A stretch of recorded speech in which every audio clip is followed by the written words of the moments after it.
Hi everyone, I'm Miss Kelly from the Monroe County Library System, and today we're going to make some puppy chow. Yum. The first thing we need to do to get started is wash your paws. Make sure that you practice safe and healthy practices in the kitchen. Wash your hands, sing the happy birthday song, sing your ABCs, whatever you need to do. Once you do that, you're ready to get started. We have just a couple ingredients today that you're going to need to make puppy chow. You're going to need some kind of Chex cereal, so rice Chex, corn Chex. You can even spice it up, do some chocolate Chex. Doesn't have to be the Chex brand. You can do an off-brand if you want. I know Aldi's has a good one, just saying. You also need some semi-sweet chocolate chips, some peanut butter, some vanilla, and powdered sugar. And today, the amount that we're going to make is going to be 5 cups, and it's going to serve about 9-ish people, depending who's greedy in your house and who follows the rules. So we're going to get started. First, we're going to take our cereal. We have our Chex cereal, and we have 4.5 cups of the Chex cereal. And we're just going to dump it in our big mixing bowl for now, and we're going to set that aside because that we're going to use in just a minute. So next, we're going to take a 1/2 cup of semi-sweet chocolate chips. We got the mini chips because I think that's going to be a little bit better for melting in the microwave, which we'll do next after we add it to the bowl. So you're going to add it to a microwave-safe bowl. Dump those in there. Then we're going to add our peanut butter. And sometimes peanut butter can be a little bit tricky getting out of this measuring cup. So sometimes it helps if you put a little bit of water in your measuring cup and then put the peanut butter in there. Okay, and then next you're gonna add your butter or margarine, and you're gonna need 1 tablespoon of that. So we're gonna dump that in there. And you know what, friends? It's almost summer, so my butter is almost melted, which is a really beautiful thing because I'm all done with the cold weather. So after that, we're going to put it in the microwave for 1 minute. Now, it's supposed to melt in 1 minute. Sometimes it doesn't. You have to stir it, kind of judge, see where it's at. You might have to throw it in for another 30 seconds. So we're going to put this in the microwave for about 1 minute, maybe 1:30 minutes. We'll be right back. All right, looking good. Now listen, I think I should also tell you guys that the instruction sheets that you'll get if you are picking up something from the library, it's going to be double this recipe, okay? So the times are going to be a little bit different. So you really just need to keep an eye and use your own judgment. So now we're going to stir in our vanilla.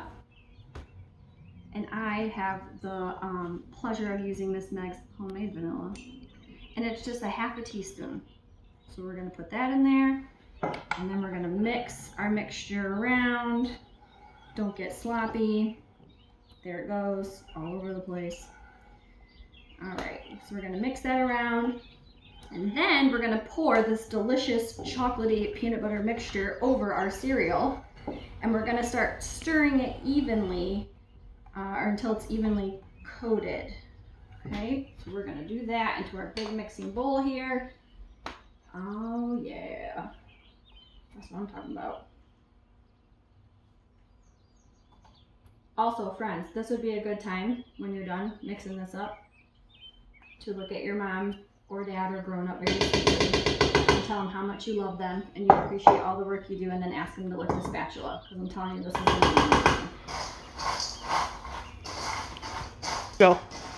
All right, so keep mixing it up until it's evenly coated. You don't want to have any dry pieces. You don't want any jealous cereal in there. Okay? All right, so once it's pretty evenly coated, this is when you look at your parents and say, I love everything you do for me. We should probably lick that spoon. And then you're going to dump this deliciousness right in this bag. Now, this is where things get tricky, I guess. Let's try it this way. Do what you can to get that bag stable and ready. Oh, see? You just don't know. So transfer that into your bag here as best as you can without making a ginormous mess, because grown-ups don't like messes. Luckily, my grown-up's not here. but your grown-up should be because, you know, that's a rule. Okay, so once you put it in the bag, get all that gooiness in there, you're gonna take a 3/4 of a cup of powdered sugar, and you're just gonna dump it right in there. And this is the best part, you guys. This is when they do their happy little dance. And you do the little dance till everything is covered. Keep shaking, shake well until it's coated. If you need to do a little dance, you can, whatever works.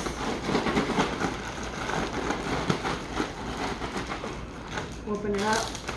I think it needs some more dancing. A little dance, dance. Dance it up.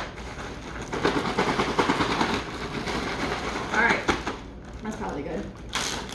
Alright, so from here, you can have a pan that is lined with parchment paper or wax paper, whatever you feel you need. It's less of a mess if you cover the pan, but whatever, my grown-up's not here, so I'm just gonna dump it on the pan here. And then you're gonna let it cool. Now, it's totally up to you and your grown-up how you wanna let it cool. You can let it cool on the counter, you can let it cool in the refrigerator. I'm just gonna let mine cool here for a while, and then when it's cool, probably about a half hour is my guess, you can take it, put it in a Ziploc bag, not this one, the cleaner one, and then you can store it in a nice, cool, in an airtight container. I like to put mine in the refrigerator or the freezer. I know it sounds weird, but hear me out. Try it in the freezer, it's delicious, but this is a great, fun, easy snack for your summer vacation as you guys are doing your summer reading program with all things furry and tails and scales. Thank you so much for joining me, friends. It was a pleasure. Have a great, safe summer, and we'll see you soon.